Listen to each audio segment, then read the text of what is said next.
Okay, तो अब हम कर रहे हैं अपना नेक्स्ट टॉपिक जो है कि सॉल्युबिलिटी। तो सॉल्युबिलिटी किसे बोलते हैं आप?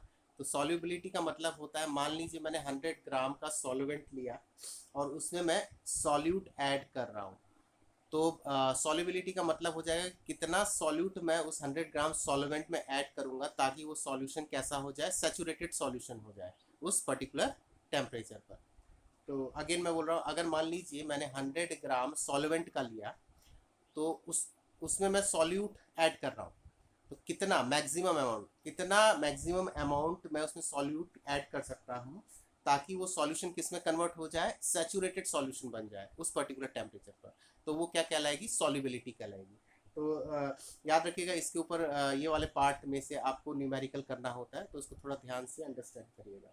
तो वही डेफिनेशन आपको बोल रहा है, the maximum amount of the solute that can be dissolved in 100 gram of the solvent at a particular temperature to form saturated solution is called solubility। तो वही मैंने जो आपको बोला अभी, वही यहाँ पर मैंने डेफिनेशन भी लिखा है। तो सॉल्युबिलिटी आप निकालिएगा कैसे?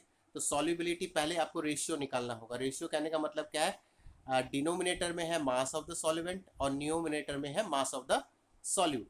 तो मास of the solute divided by mass of the solvent into 100%, मतलब सॉल्युबिलिटी परसेंटेज भी निकाली जाती है, तो इसीलिए ये आपने 100 से मल्टीप्लाई किया है।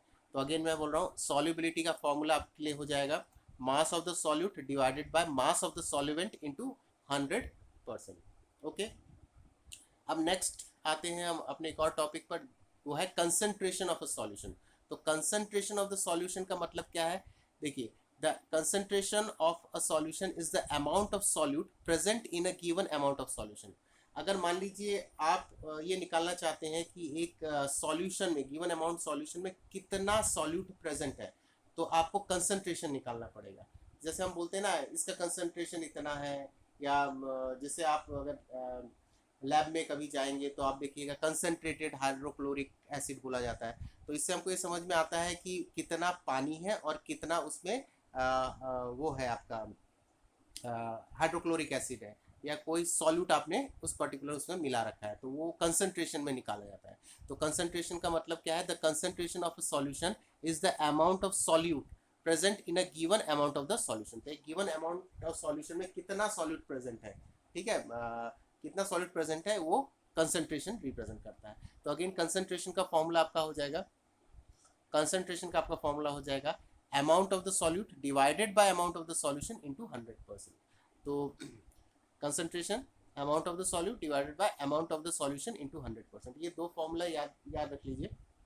ओके, इसमें एक नोट जरूर देखिएगा कि हम कंसंट्रेशन दो तरीके से एक्सप्रेस करते हैं। किसी भी सॉल्यूशन में अगर हम कंसंट्रेशन के बारे में बात करते हैं तो वो दो तरीके से बात होती है। एक होता है मास बाय मास परसेंटेज और एक होता है मास बाय वॉल्यूम परसेंटेज। एक होता है मास बाय मास परसेंटेज।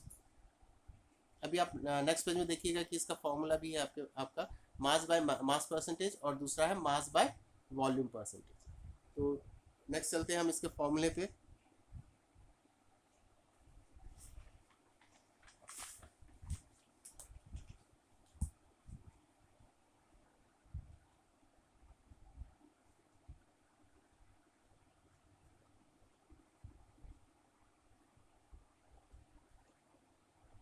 ओके, तो हम आते पहले अपने पहले वाले फॉर्मूले पर, जो है कि मास बाय मास परसेंटेज। तो अगर आपसे mass by mass percentage concentration के लिए बोल रहा है तो आप कैसे निकालिएगा? Mass of the solute divided by mass of the solution into 100। Again बोल रहा हूँ, अगर आपका concentration mass by mass percentage में आपसे पूछता है तो दोनों का मास का रेशियो कर लीजिए, मतलब मास of the solute divided by mass of the solution और इनटू 100 से मल्टीप्लाई, मतलब 100 से मल्टीप्लाई कर लीजिए। फिर एक होता है आपका मास बाय वॉल्यूम परसेंटेज। तो वॉल्यूम के हिसाब से कितना कंसंट्रेशन है उस सॉल्यूट का, तो वो कैसे निकालिएगा? Mass of the volume percentage कितना होगा? Mass of the solute divided by volume of the solution into 100। तो आपको समझ में आ रहा है, मास बाय मास परसेंटेज में नीचे आपको रखना है मास ऑफ द सॉल्यूशन, और mass by the volume percentage में आपको रखना है नीचे डिनोमिनेटर में वॉल्यूम ऑफ द सॉल्यूशन, ऊपर मास of the solute he use होगा। ओके, इसके बाद आते हैं हम अपने एक न्यूमेरिकल पे। ये आपका एनसीईआरटी का न्यूमेरिकल है, एग्जाम्पल आप देखिएगा, एनसीईआरटी का पेज नंबर है 17, एग्जाम्पल नंबर है 2.1। ओके, तो इसको थोड़ा प्रैक्टिस करिएगा घर में। क्वेश्चन आपसे क्या बोल रहा है, a solution contain 40 gram of common salt in 320 gram of water. ठीक है, एक सॉल्यूशन आपने बनाया जिसमें 320 ग्राम वाटर में आप 40 ग्राम कॉमन सॉल्ट ऐड करते हैं।